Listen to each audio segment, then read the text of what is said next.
আসসালামু আলাইকুম। প্রিয় দর্শক, অন্য মঞ্চের আলাপ চাইতে আপনাদের সকলকে আমন্ত্রণ জানাচ্ছি। আওয়ামী লীগকে নিয়ে এতদিন চিন্তা ছিল অন্তর্বর্তী সরকারের ও তার মিত্র এনসিপির। এখন সে চিন্তার শিবিরে যোগ হয়েছে বিএনপির। সরকার চলমান গ্রেপ্তার অভিযান সত্ত্বেও কার্যক্রম নিষিদ্ধ থাকা দলটির মিছিলের সংখ্যা বাড়তে থাকা এবং সাংগঠনিক তৎপরতায় সরকারের সেই চিন্তা এখন রূপ নিয়েছে দুশ্চিন্তায়। আবার দেশের বাইরে উপদেষ্টা ও সমন্বয়কদের অনুষ্ঠান ঘিরে আওয়ামী লীগের নেতাকর্মীদের প্রতিবাদ কর্মসূচি সে দুশ্চিন্তাকেও কয়েক গুণ বাড়িয়ে দিয়েছে। সরকারের আশঙ্কা, দেশে ও দেশের বাইরে দলটির সাংগঠনিক তৎপরতা এভাবে চললে খুব শিগগিরই আন্তর্জাতিক চাপের মুখে পড়তে পারে সরকার। সরকারের কাছে জমা পড়া একাধিক গোয়েন্দা রিপোর্ট বলছে, দিল্লি থেকে শেখ হাসিনার একক নির্দেশে দলটির বড় ধরনের সাংগঠনিক তৎপরতা সামনের দিনগুলোতে দেখা যেতে পারে। নানামুখী ব্যর্থতা আর সরকারের দমন নীতির কারণে দলটির জনসমর্থনও পুনরুদ্ধার হচ্ছে। অন্যদিকে ডাকসুর পর জাকসু নির্বাচনে ভরাডুবি ঘটার পর বিএনপির জন্য চিন্তার উদ্রেক করেছে আওয়ামী লীগ সমর্থিত ভোট ব্যাংক। দলটির বিশ্বাস, ডাকসুর পর জাকসুতে শিবিরের জয়ের পেছনে ছাত্রলীগের সাথে কোনো গোপন আঁতাত কাজ করছে। এমন আঁতাত যদি জাতীয় নির্বাচনে হয়, তাহলে বিএনপির জন্য সেটি অশনির সংকেত ডেকে আনবে। এমনকি 91 সালের নির্বাচনের মতো অপ্রত্যাশিত ফলাফলও দেখা যেতে পারে। সব মিলিয়ে ভোটের আগে আওয়ামী লীগ নিয়ে সরকারের মিত্র এবং বিএনপির নানামুখী হিসেব নিকেশ দেখা যেতে পারে। বিস্তারিত জানতে চলুন যাওয়া যাক বিশ্লেষণে। আন্দোলনের মুখে গত বছরের 5ই আগস্ট আওয়ামী লীগ সরকারের পতন হয়। দলটির সভানেত্রী এবং সাবেক প্রধানমন্ত্রী শেখ হাসিনা ভারতে চলে যান। শীর্ষস্থানীয় বহু নেতা দেশ ছেড়েছেন, অনেকে গ্রেপ্তার হয়েছেন, আবার কেউ কেউ পালিয়ে আছেন। দেশে থাকা বহু নেতাকর্মী গত 1 বছরে নির্যাতনের শিকার হয়েছেন। শুরুর দিকে দলটির কর্মকাণ্ড বলতে শেখ হাসিনা দিল্লি থেকে দেশে থাকা নেতাকর্মীদের সাথে অনলাইনে কথা বলতেন। চলতি বছরের এপ্রিল থেকে আওয়ামী লীগের নেতাকর্মীদের ঝটিকা মিছিল বাড়তে থাকে। প্রথম দিকে পুলিশকে গ্রেপ্তারের নির্দেশ দেওয়া হয়েছিল, তবে গ্রেপ্তারে কোনো কাজ না হওয়ায় চিন্তিত হয়ে পড়ে সরকার। যেমন গত এপ্রিলে রাজধানীর একাধিক জায়গা সহ দেশের কয়েকটি জেলায় ঝটিকা মিছিল করে আওয়ামী লীগের কর্মীরা। এসব মিছিলের নেতৃত্ব দিয়েছিল ঢাকা মহানগর দক্ষিণ আওয়ামী লীগের সাবেক সাধারণ সম্পাদক শাহে আলম মুরাদ। পুলিশ মুরাদকে গ্রেপ্তারের পর মিছিলের সংখ্যা আরো বাড়ে। এমন পরিস্থিতিতে গত 8ই মে মিত্রদের দিয়ে আওয়ামী লীগ নিষিদ্ধের ডাক দেয় সরকার। বেশ আয়োজন করে যমুনার সামনে সরকারের কিংস পার্টি জড়ো হয়। এতে গত 12ই মে নির্বাহী আদেশে দলটির কার্যক্রম নিষিদ্ধ করে সরকার। এজন্য কালো আইন বলে পরিচিত সন্ত্রাস বিরোধী আইনটি অধ্যাদেশের মাধ্যমে সংশোধনও করে। এরপর জুলাই থেকে আবার মিছিল শুরু করে দলটি। পুলিশের তথ্য অনুযায়ী গত 2 সপ্তাহে আওয়ামী লীগের 50টির মতো মিছিল হয়েছে। সরকারের জন্য বিস্ময় হলো, এবার জুলাই আন্দোলনকারীদের দপ্তরের সামনে মিছিল করেছে দলটি। ঢাকার প্রাণকেন্দ্র বাংলা মোটর মোড়ের রূপায়ণ টাওয়ার কোটা বিরোধী ছাত্রদের রাজনৈতিক দল এনসিপির কার্যালয়, সেই বহুতল ভবনের সামনে দিয়ে 12ই সেপ্টেম্বর মিছিল করেছে আওয়ামী লীগের নেতাকর্মীরা। জনা 50 নেতাকর্মী সরকারি নিষেধাজ্ঞা না মেনে বেশ উঁচু গলায় স্লোগান দেয়। একেবারে জুলাই আন্দোলনের হিরো ছাত্রদের রাজনৈতিক দলের দৌড়গোড় দিয়ে যাওয়া মিছিল দেখে অবাক হয়েছেন অনেকেই। পুলিশ অবশ্য 6 জনকে গ্রেপ্তার করেছে। একই দিন রাজধানীর আরো 5টি জায়গায় মিছিল করেছে আওয়ামী লীগ। 13 সেপ্টেম্বরও রাজধানীর সোভানবাগ সহ কয়েকটি এলাকায় মিছিল করেছে। 3টি সংস্থা সরকারকে এ নিয়ে তাদের রিপোর্ট দিয়েছে। রিপোর্টগুলোতে বলা হয়েছে, শেখ হাসিনা দিল্লি থেকে এককভাবে দলটিকে পরিচালনা করছেন। পুতুল বা জয়ের মাধ্যমে দল পরিচালনার যে খবর বেরিয়েছে সেটির সত্যতা গোয়েন্দারা পায়নি, বরং শেখ হাসিনা নিজেই দিল্লি থেকে কোথায় কখন মিছিল করতে হবে তার নির্দেশনা দিচ্ছেন। প্রশ্ন হলো, আওয়ামী লীগের এমন মিছিলে কি সরকার চিন্তিত? হ্যাঁ, সূত্র অনুযায়ী সরকার বেশ চিন্তিত। গোয়েন্দা রিপোর্টে বলা হয়েছে, আওয়ামী লীগের মিছিলের বহর আরো বাড়বে। আগে এগুলো ছিল ঝটিকা মিছিল, কিন্তু এখন মিছিলগুলো ঝটিকা আর থাকছে না। এমনকি পুলিশকে দেখে আগের মতো আওয়ামী লীগের নেতাকর্মীরা দৌড়ে পালিয়েও যাচ্ছে না।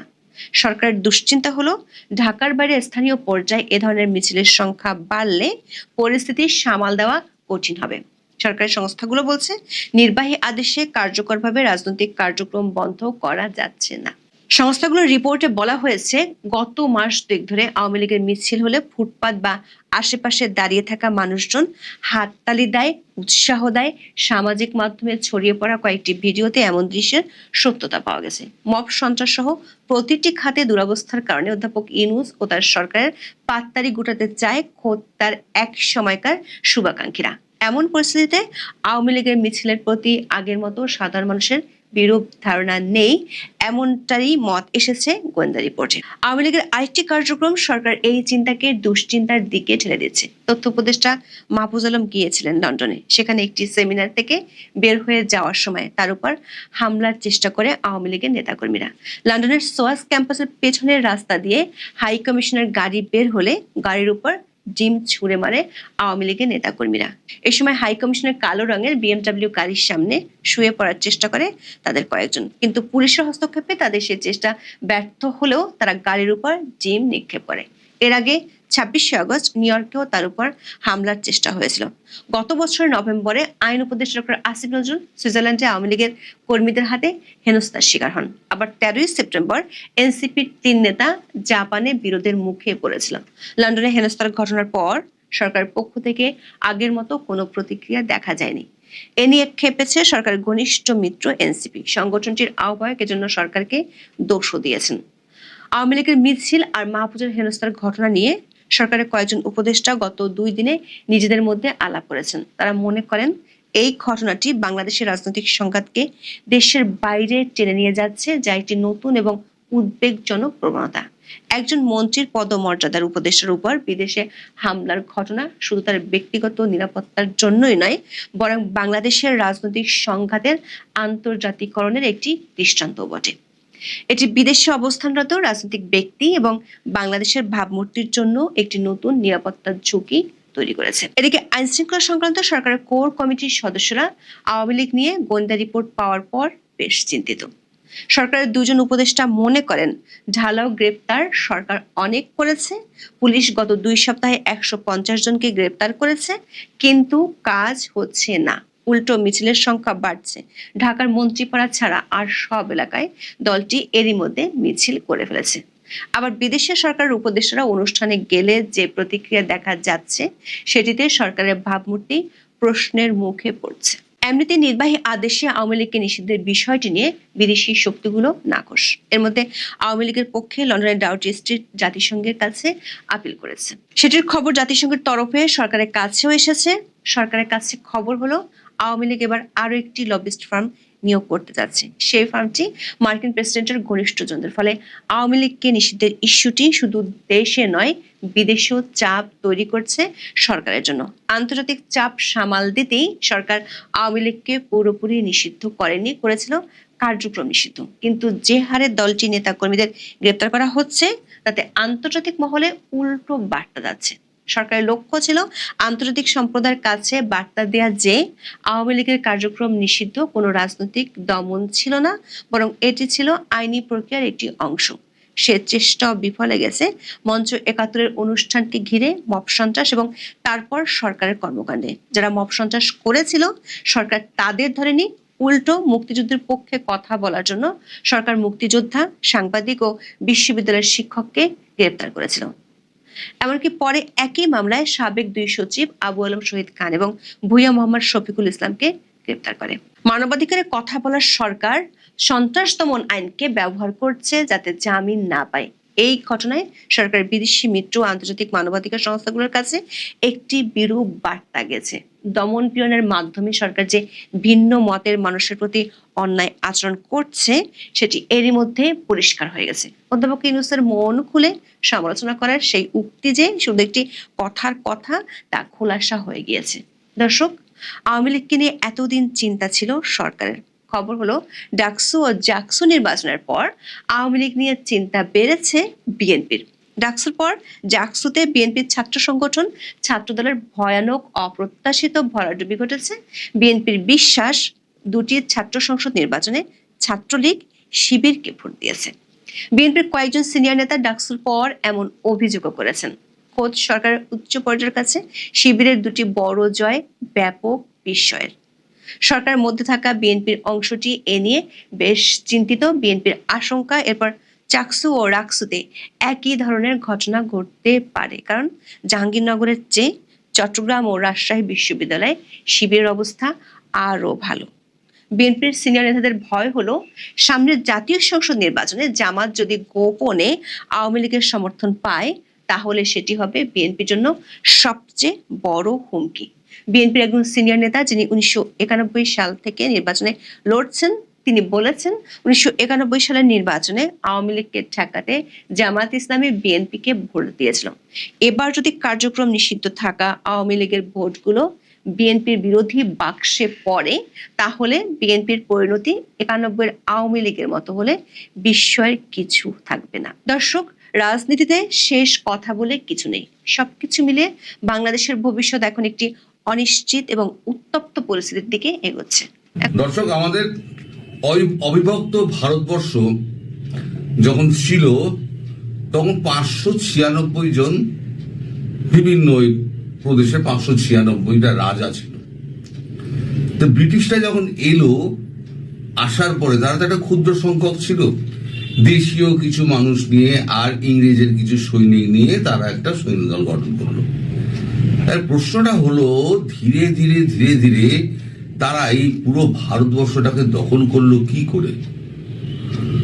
আমাদের যে 596 জন যে রাজা ছিল তাদের মধ্যে কোনো একতা ছিল না, সব নিজেদের মধ্যে লড়াই করত। এই যে আমি বারবার বলি না যে কিলে কা দরওয়াজা আন্দার সে খোলা হতা হ্যায়, দুর্গের দরজা ভেতর দিয়ে না খুললে রোমও মানে হতো না, অধিকার হতো না।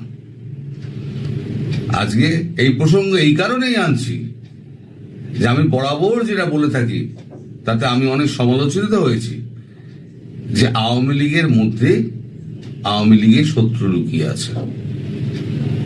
তার উৎকৃষ্ট উদাহরণ আমি একটা গতকালকে পেলাম।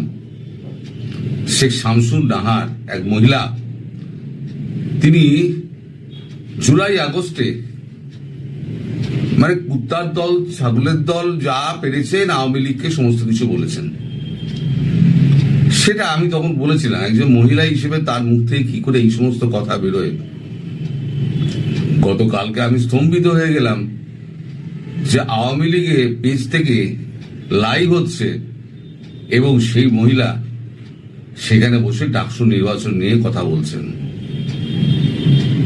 তা আওয়ামী লীগের পেজে দায়িত্বে যারা রয়েছেন তারাই হচ্ছেন আওয়ামী লীগের শত্রু। এটা আমার ব্যাখ্যা, আপনাদের কি ব্যাখ্যা হবে আমি জানি না, কারণ আমি বাংলাদেশের আভ্যন্তরীণ রাজনীতি নিয়ে খুব একটা কথা বলি না। আমি কথা বলি ইন্ডিয়া পার্সপেক্টিভে, বাংলাদেশ, এর বাইরে আমি কিছু বলি না। কারণ আপনাদের দেশের রাজনীতি আমার অত মাথায় ঢোকে না, আর কখন কি পাল্টি খায় আমাদের দেশের মতো না। একটা আওয়ামী লীগ ছাড়া যারা আছে তারা কেউ হৃদয় দিয়ে রাজনীতিটা করে না। তো যাই হোক, এই যে আওয়ামী লীগের ভেতরে যে শত্রুগুলো রয়েছে যারা ফেসবুক কন্ট্রোল করছে, আমার তাদের কাছে একটা প্রশ্ন, ভাই আমি যদি বিদেশে থেকে শেখ হাসিনাকে ভালোবেসে, বঙ্গবন্ধুকে ভালোবেসে আমি যদি এই 13টা মাস গালমন্দ খেয়ে লড়াই করতে পারি এবং একদিনও এত ধমক খাওয়া সত্ত্বেও, এত হুমকি আসা সত্ত্বেও, এত আমাকে ব্লক করে দেওয়া, এত কিছু আমাকে মানে দাবিয়ে রাখানোর যে যত রকম চেষ্টা প্রচেষ্টা আছে, ইউটিউবে আমার নামে রিপোর্ট করে এত কিছু করা সত্ত্বেও আমাকে দাবিয়ে রাখা গেল না। কিন্তু আপনারা কিসের স্বার্থে, এটা আমার প্রশ্ন, কিসের স্বার্থে আপনারা এই মহিলাকে আপনাদের ফেসবুক পেজ লাইভে অনুষ্ঠানে আপনারা ডেকে পাঠালেন? এটা আমার প্রশ্ন আপনাদের কাছে যারা ছাত্রলীগের পেজটা চালান। তাহলে কি দাঁড়ালো আমার যে কথাটা, খিলে কা দরওয়াজা আন্দার সে খোলা হতা হ্যায়, মানে বাইরের শত্রুকে আপনারা আবার ঘরে ডেকে আনছেন, আপনাদের শিক্ষা কোনোদিনও হবে না। হয়তো আবার সবকিছু ঠিকঠাক হয়ে যাবে, কিন্তু আপনাদের জন্য, আপনাদের কিছু সংখ্যক লোকের জন্য তখন এই বিদেশে যারা বসে আছে তারা ওঁত পেতে থাকবে। ওঁত পেতে থেকে তারা আপনাদের আবার অনিষ্ট করার চেষ্টা করবে এবং আবার আপনারা বিপদে পড়বেন। সেই জন্যই আমি বারবার বলি, এই শেষবার ভারতবর্ষ বাংলাদেশের ব্যাপারে একটা নাক গলাচ্ছে, এরপর আর গলাবে না। কারণ ভারতবর্ষ বুঝে গেছে আওয়ামী লীগের যারা রাজনীতি করে এই রাজনীতির লোকেরা ঠিক নয়। কারণ এরা বারবার গন্ডগোল করবে 50 বছর বাদে, আবার বারবার আমাদের ভারতবর্ষের ওপরে ডাকবে ভারতবর্ষ ঠিক করুক। তা আমি যখন বলেছিলাম ভারতবর্ষ কি ঠেকা নিয়েছে নাকি যে বারবার আপনারা বিপদে পড়বেন, ভারতবর্ষে এগিয়ে ঠিক করবে, ভারত কেন করলো না? আমি যখন বলেছিলাম তখন আমাকে অনেকে কমেন্টে যাচ্ছে তাই উত্তর দিয়েছেন। আমি সব রেখে দিচ্ছি, একটাও ডিলিট করিনি। লোকে দেখুক, লোকে জানুক। তো এই যে এখন এই যারা বিদেশ থেকে বসে বসে যারা এখন কন্ট্রোল করছিল, বঙ্গবন্ধুর বাড়ি ভাঙা, মানে 32 নম্বর, তার মূর্তি ভাঙা, তার মাথার উপরে চড়ে প্রস্রাব করা, এই সমস্ত আপনারা ভুলে গেলেন। আপনাদের কর্মীদের যারা কুত্তা লীগ বলল, আপনারা ভুলে গেলেন কাদের প্ররোচনায় করেছিল। এই যে শেখ শামসুন নাহার, এই যে মহিলা, এনার সঙ্গে তো ওই ফ্রান্সের ভদ্রলোকের তো খুব আলাপ, মাখো আলাপ। সে সমস্ত খবরও তো আমরা জানি, আপনারাও নিশ্চয়ই জানেন। আমি যখন জানি বিদেশে বসে, আপনারা দেশে বসে জানেন না। কিন্তু আপনারা কিভাবে বুঝে গেলেন তাতে এ নিয়ে আমার মনে যথেষ্ট প্রশ্ন রয়েছে। যাক, সেই প্রশ্নের উত্তর যদি আপনারা আওয়ামী লীগের ওই পেজের যারা দায়িত্বে আছেন তারা যদি পারেন আমার প্রশ্নের উত্তর দিতে, আমাকে আমার মেল আইডিতে লিখে পাঠাবেন। আমি যদি পারি আপনাদের নিশ্চয়ই জবাব দেবো, যদি আপনারা লেখেন, কারণ আমার জবাব তৈরি আছে আপনাদের জন্য। তো যাই হোক, কালকে সেনাবাহিনী একটা প্রেস কনফারেন্স করেছে, সেখানে কিছু প্রশ্নোত্তর বেশ আমার মজার লেগেছে। এবং মানে আপনারা দেখুন যে সেনাবাহিনী কতটা অসহায়ের মতো নিজেদের মানে অসহায়তা প্রকাশ করছে, নিজেদের কতটা অসহায় তারা বলছে সমাজ মাধ্যম যদি সেরকম কিছু করে আমাদের কিছু করার নেই। বাক স্বাধীনতা কই? বাক স্বাধীনতা যখন এদের বেলা, যখন আওয়ামী লীগ যখন বাক স্বাধীনতা নিয়ে লড়াই করে, তারা যখন 2-4 কথা বলে, তাদেরকে তো গুলি করতে তো তখন তো বাধা হয় না। তারা নিয়ে আপনারা তো নির্দোষ লোকের উপরে তো আপনারা তো গোপালগঞ্জে গুলি চালালেন। কেউ যদি ফেসবুকে একটা কিছু লেখে বা একটা ওই যে যারা আজকে সাংবাদিক যারা বন্দী হয়ে রয়েছেন, যাদেরকে অ্যারেস্ট করেছেন আপনারাই তো সরকার চালাচ্ছেন। আপনারা যারা অ্যারেস্ট করেছেন, আপনারা তাদের বাক স্বাধীনতা কি ভুলে গেছিলেন? বাক স্বাধীনতা দিয়ে বাকতাল্লা করছেন আপনারা। দর্শক আপনারাই দেখুন এই ভিডিওতে ইনি কি বলছেন। তারা তাদের অপপ্রচার বা মিথ্যাচার করছে, এটা আসলেই অনাকাঙ্ক্ষিত এবং অপ্রত্যাশিত করে যাচ্ছে। আমরা কিন্তু এই দেশেরই সন্তান, সেনাবাহিনী কিন্তু বাইরের থেকে কেউ আসেনি। সো দেশের জন্য, দেশের মানুষের জন্য আমরা যেখানে কাজ করছি, সেই দেশের মানুষই যদি আমাদের বিরুদ্ধাচার করে, আমাদের বিরুদ্ধে সোশ্যাল মিডিয়াতে কিছু বলে থাকে, তাহলে এর বিরুদ্ধে সরকার এবং জনগণ তারাই যথাযথ ব্যবস্থা গ্রহণ করবে। আমার প্রশ্ন দুটো। প্রথমটি হলো যে সম্প্রতি ফ্রান্স থেকে এবং আমেরিকা থেকে যারা ফেসবুক, ব্লগ এবং ইউটিউব সোশ্যাল মিডিয়াতে বর্তমানে বাংলাদেশ সেনাবাহিনীর সেনাপ্রধানকে নিয়ে নানা ধরনের তথ্য উপাত্ত এবং অপপ্রচার বা প্রচার বা পক্ষের বিপক্ষে নানা ধরনের পক্ষের মন্তব্য, বিরূপ মন্তব্য, বিভিন্ন ধরনের মন্তব্য করা হচ্ছে।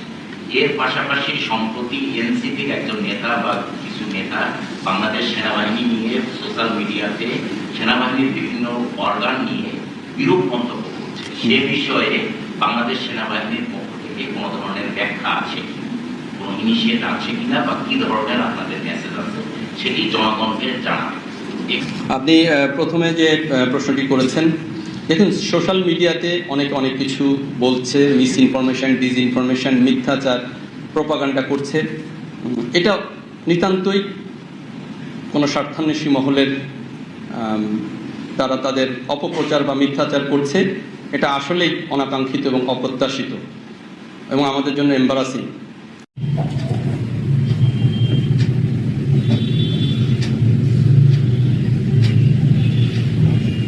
স্টার্ট। এখন আপনারা প্রশ্নও শুনলেন, আবার তার জবাবও শুনলেন। তো এই জবাবের মধ্যে দিয়ে আপনারা কি বুঝলেন? আমি যা বললাম সে তাই কিনা, যে ওরা দেশকে ভালোবাসে না, আমরা দেশকে ভালোবাসি, আর আমরা দেশের জন্য করছি। কেউ যদি তাতে যদি অন্যরকম ভাবে তাহলে সেটা তাদের দোষ, সেনাবাহিনী কিছু বলবে না। একটা নপুংসক সেনাবাহিনী ভারতবর্ষের সঙ্গে নিজেদের তুলনা করে, তারপরে আবার এয়ার ডিফেন্স সিস্টেমের কথা বলছে এইখানে।